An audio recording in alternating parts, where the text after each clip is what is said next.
Now in the spring, at the time when kings go out to war, David sent Joab and his servants and all Israel with him. And they made waste the land of the children of Ammon, and took up their position before Rabbah, shutting it in. But David was still at Jerusalem. Now one evening, David got up from his bed, and, while he was walking on the roof of the king's house, he saw from there a woman bathing.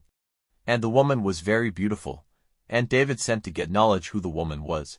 And one said, "Is this not Bathsheba, the daughter of Eliam and wife of Uriah the Hittite?" And David sent and took her, and she came to him, and he took her to his bed, for she had been made clean. Then she went back to her house. And the woman became with child, and she sent word to David that she was with child. And David sent to Joab, saying, "Send Uriah the Hittite to me." And Joab sent Uriah to David.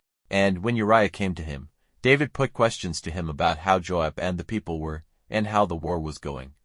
And David said to Uriah, "Go down to your house and let your feet be washed." And Uriah went away from the king's house, and an offering from the king was sent after him.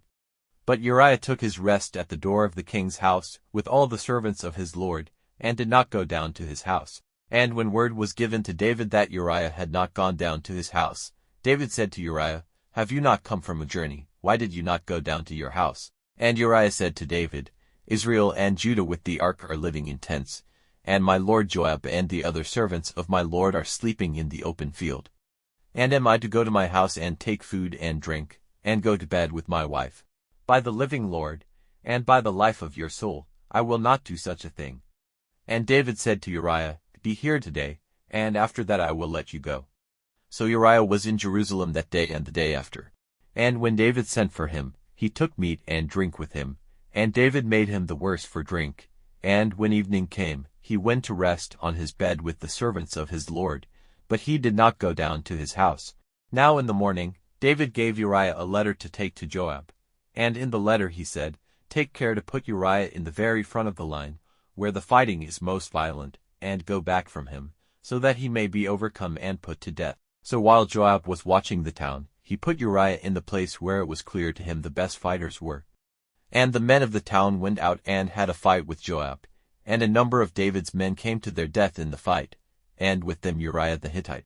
Then Joab sent David news of everything which had taken place in the war, and he gave orders to the man who took the news, saying, "After you have given the king all the news about the war, if the king is angry and says, 'Why did you go so near the town for the fight? Was it not certain that their archers would be on the wall? Who put Abimelech, the son of Jerubbaal, to death?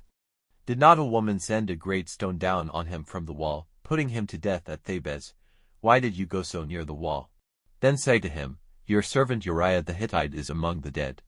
So the man went, and came to David, and gave him all the news which Joab had sent him to give. Then David was angry with Joab and said, "Why did you go so near the town for the fight? Was it not certain that their archers would be on the wall? Who put Abimelech, the son of Jerubbaal, to death? Did not a woman send a great stone down on him from the wall, putting him to death at Thebez? Why did you go so near the wall?" And the man said to David, "Truly the men got the better of us, and came out against us into the open country, but we sent them back to the very doors of the town. And the archers sent their arrows at your servants from the wall, and some of the king's servants are dead, and among them is your servant Uriah the Hittite." Then David said to the man, "Go and say to Joab, 'Do not let this be a grief to you. For one man may come to his death by the sword like another. Put up an even stronger fight against the town, and take it, and do you put heart into him.'" And when the wife of Uriah had news that her husband was dead, she gave herself up to weeping for him. And when the days of weeping were past, David sent for her, and took her into his house, and she became his wife and gave him a son. But the Lord was not pleased with the thing David had done.